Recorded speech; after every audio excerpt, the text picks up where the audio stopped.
Guys, welcome to Yolo. അങ്ങനെ യോലോന്റെ അടുത്ത reaction വീഡിയോയിലോട്ട് എല്ലാവർക്കും സ്വാഗതം. ഈ കൊല്ലം തുടങ്ങിയതിന് ശേഷം ഞാൻ ബാക്കിയുള്ള വീഡിയോ എടുക്കുന്നതിനേക്കാൾ കൂടുതൽ കണ്ടന്റാണ് ഈ റിയാക്ഷൻ ടോപ്പിക്കിൽ വരുന്നത്. 2025 തുടങ്ങിയിട്ട് ഇന്ന് എക്സാക്ട്ലി ഒരു മാസം കഴിഞ്ഞു. 31 ജാനുവരി എടുക്കുന്ന വീഡിയോയാണ്. പക്ഷെ എനിക്ക് തോന്നുന്നു ഞാൻ കുറേ റിയാക്ഷൻ വീഡിയോസ് ചെയ്തൂലേ. ഞാൻ കുറേ വീഡിയോസ് ഞാൻ സ്കിപ്പ് ചെയ്തു. ചെയ്യണ്ട കാരണം ഡെയിലി കേസാണേ, ചെയ്യാൻ നിൽക്കണീന് മാത്രമേ നേരം ഉണ്ടാവും. അതുപോലെ തന്നെ ഇന്ന് ഡിസ്കസ് ചെയ്യാൻ വന്ന ടോപ്പിക്കും ഞാൻ സംസാരിക്കണ്ട എന്നാണ് കരുതിയത്. ഞാൻ ജസ്റ്റ് ഇങ്ങനെ വായിച്ച് വിട്ടു, സംസാരിക്കണം, പിന്നെ ഞാൻ കരുതി വേണ്ട.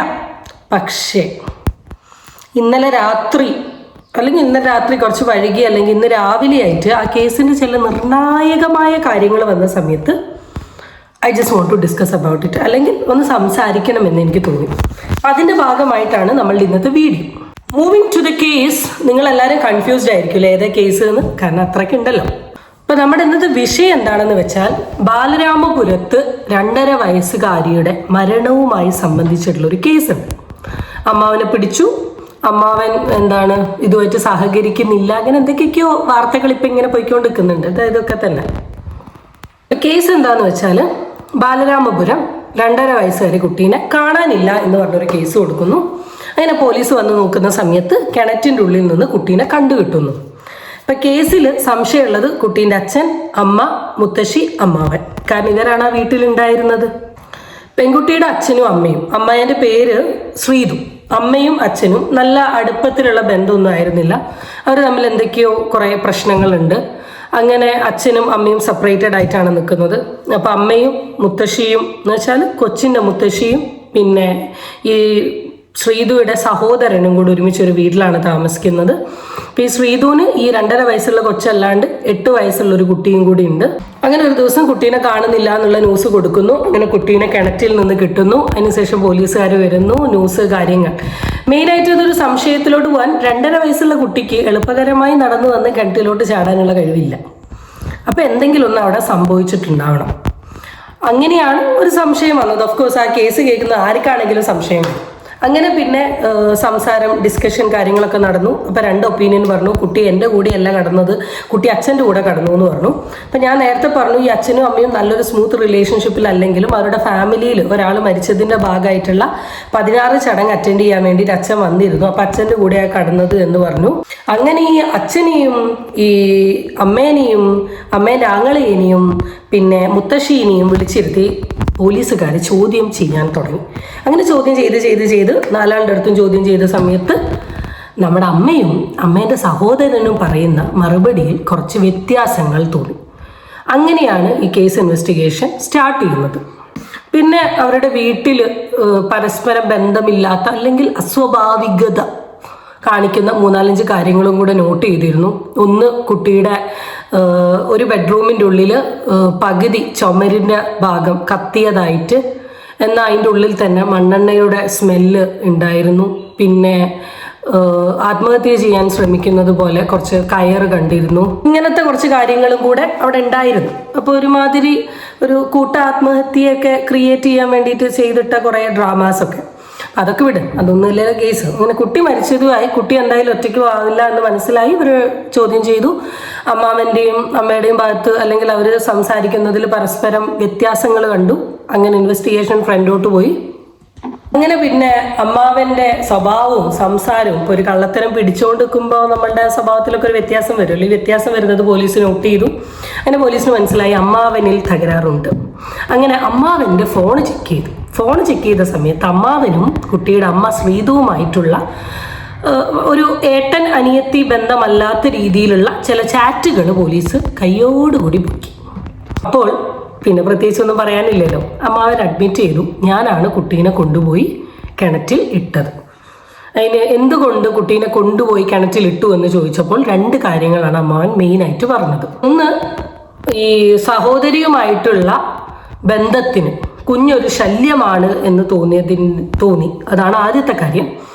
രണ്ടാമത്തെ കാര്യം എന്ന് പറയുന്നത്, ഈ ശ്രീതു എന്ന് പറഞ്ഞ പെൺകുട്ടിയുടെ ഭർത്താവ് വന്ന സമയത്ത് ശ്രീതു അമ്മാവൻ എന്ന് വെച്ചാൽ ശ്രീധുവിൻ്റെ ആങ്ങളെയുമായിട്ടുള്ള ബന്ധത്തിന് കുറച്ച് ഡിസ്റ്റൻസ് ഇടുന്നത് പോലെ തോന്നി.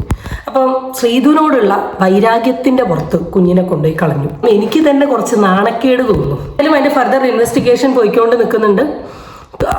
ചെയ്തത് എന്താണ്, കുഞ്ഞിൻ്റെ അമ്മാവനായിട്ടുള്ള ഹരികുമാറാന്ന് അഡ്മിറ്റ് ചെയ്തു. അമ്മേൻ്റെ ഭാഗത്തും ചില മിസ്റ്റേക്ക് പോലീസുകാർക്ക് തോന്നിയിട്ടുണ്ട്. അതിൻ്റെ ഇൻവെസ്റ്റിഗേഷൻ കാര്യങ്ങളൊക്കെ നടക്കുന്നുണ്ട്. ഇപ്പം കേസ് എന്തായാലും തെളിയും.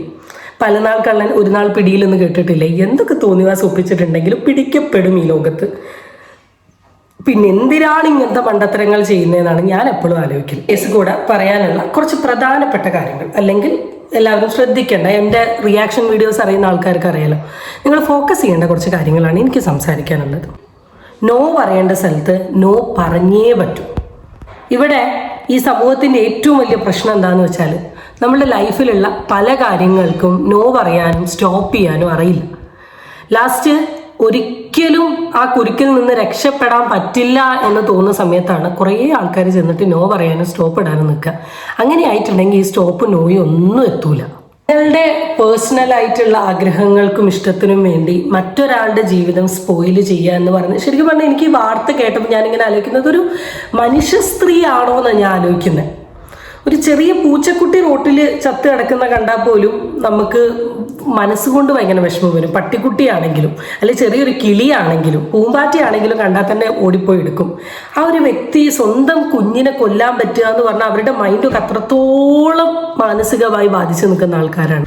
ഇത്രത്തോളം മെൻറ്റാലിറ്റി എന്തുകൊണ്ടാണ് ആ സ്ത്രീക്ക് വന്നത് എന്നുള്ളത് ശരിക്കും ഒന്നെങ്കിൽ അതിന് വല്ല മാനസിക രോഗം ഉണ്ടെന്നാണ് എനിക്ക് തോന്നുന്നത്. അവർക്ക് രണ്ടുപേർക്കും എന്തോ മാനസിക വിഭ്രാന്തി ഉള്ള ആൾക്കാരാണെന്ന് തോന്നുന്നു. അല്ലെ മനുഷ്യന്മാരുടെ അല്ല മനുഷ്യത്വത്തിൻ്റെ കാറ്റഗറിയിൽ കൂട്ടാൻ പറ്റുന്ന ആൾക്കാരായിട്ട് എനിക്ക് തോന്നുന്നില്ല ഈറ്റങ്ങളെ.